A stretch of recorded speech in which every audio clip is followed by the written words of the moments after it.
Guys, if your assessments here are correct, these are very covert weapons, aren't they? That's correct. There's no entry or exit wound. How they're designed is to make the target feel like they're crazy, like they're imagining things. And you guys also said that these attacks are happening right here in this city. Is that correct? I mean, there have been some that have gone public with respect to Washington, D.C. I think it was Mr.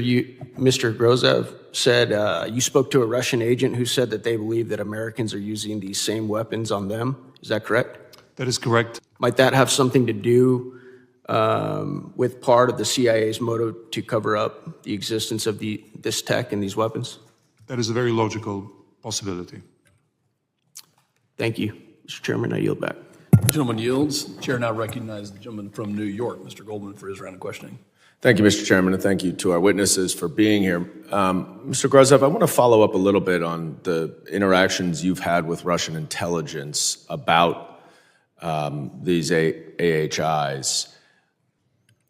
And Mr. Zaid, I want to ask, and this is a hypothetical, but I'm trying to understand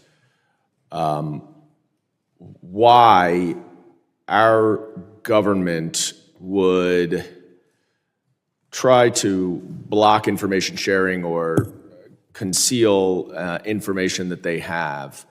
And one thing that comes to mind is whether there's an operational risk to revealing any of the details of their investigation. Is that something that you have come across in any of your work? There's a lot of reasons why the information might not be publicly released. And I do think that's something we could address more in a classified environment to explain that. But there are understandable reasons why the U.S. government has not revealed much of what it knows. There's some long-term things that need to be done in terms of new acts.